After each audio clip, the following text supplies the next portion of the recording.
Feminism's original aspiration for political, economic and social equality has given way to an attempt at victory against and power over the male sex, and the same goes for men the other way around. And I find that utterly dangerous for both males and females. I mean, you've probably heard or even already seen the new Barbie movie with Margot Robbie and Ryan Gosling. The discussions are flaming up again. But this isn't a video about Barbie, so before I explain what I mean by an attempt at victory against and power over the male sex, I want to tell you about a recent incident that happened at my workplace last week. I was reading a book about the fear of autonomy in men and women by psychotherapist Arno Grün in a spare minute, when suddenly a female coworker came into my office. She wanted me to tell her about the book, which I did. However, our talk got pretty heated as my colleague became quite defensive about my statements on the rights of men and women in society. And oh boy, as I quoted some studies and talked about my personal experience on men and women in the workspace, my colleague started to interrupt and ridicule me. It wasn't about the content. She turned the conversation into a power struggle with the aim of winning over me and told me that I was wrong, emphasizing that I'm a man and my view therefore flawed. She ended the conversation and went out. I was left dumbfounded, but felt confirmed about the tragedy of modern feminism and womanhood. In her aspiration for equality, which I'm 100% for, she confused real autonomy, freedom and equality with a power struggle. But a power struggle always ends with a winner and a loser. That's not real autonomy. A power struggle in itself cannot bring equality. What modern feminism is trying to achieve, although they won't admit to it, is to turn the tides, to get women into leading positions and power. Why do you think is that? Why don't women aspire to achieve equality in all work fields? Why no female electricians, bricklayers or plumbers? Why mostly CEOs and managers? Because it's about power. Just think about it for a second.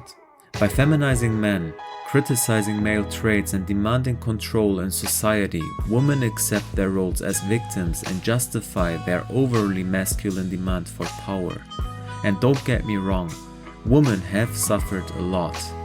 There always were and still are shitty men who don't know how to treat and respect other human beings. But the real tragedy here is that the feminist movement tends to do the similar things in a female way, by emotional pressuring and social bashing. Think about teenage boys. They are most likely to get into physical bullying, whereas girls don't get as much physical as boys. They bully by socially vilifying the other person. And isn't that what we observe in the Western world? Women showing more and more typical masculine traits, whereas men show more feminine traits. But that won't help in achieving the end goal of equality. It raises dissatisfaction within men and women. A real equal and autonomous relationship between men and women isn't achieved by making them the same, but embracing both female and male uniqueness. By helping one another find their male and female identity and embracing the traits of the opposite sex within themselves. Psychoanalyst Carl Gustav Jung wrote about the Anima and the Animus in every person. The Anima is the female part within us, the Animus is the male part.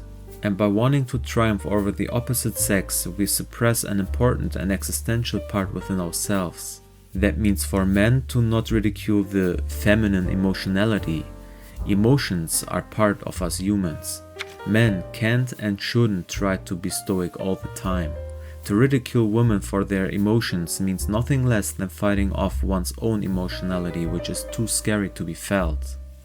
And if you find offensive what I'm telling you right now, it just means that it is you who's condemning. Embracing both male and female traits is human. As a result of the polarization of the male and female parts within the soul, dissatisfaction, pain, suffering and loss of inner balance arise. Meanwhile, archaically and as an inherent force, there is a longing for healing, perfection, unity and wholeness. Personal and spiritual development is only possible when a balance is established between these two sides. A critical attitude towards oneself enables an expansion of consciousness, which requires empathic perception and compassion. This means that one's own imperfections are supplemented and covered by the opposite sex, and that's exactly where the tragedy of womanhood lies in.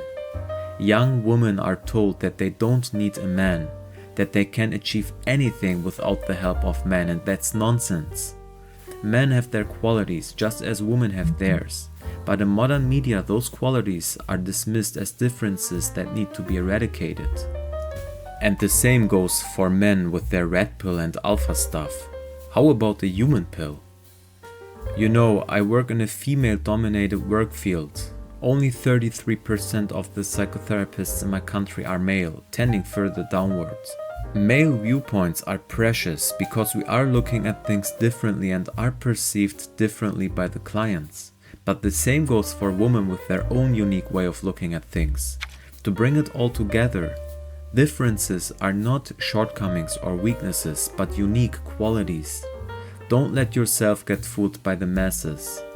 Women don't need to be like men to be equal, and men don't need to over-feminize themselves. If that's who you are, then it's fine. But if you do it by bending yourself, you will act against your own authentic being and get unhappy and cynical. And I truly believe that true equality is achieved when men and women begin to embrace each other by emphasizing both of their strengths and qualities and keep them in balance, taking turns in leading the other. And I want to end this video by a really insightful quote by Carl Gustav Jung. One does not become enlightened by imagining figures of light, but by making the darkness conscious. The latter procedure, however, is disagreeable and therefore not popular.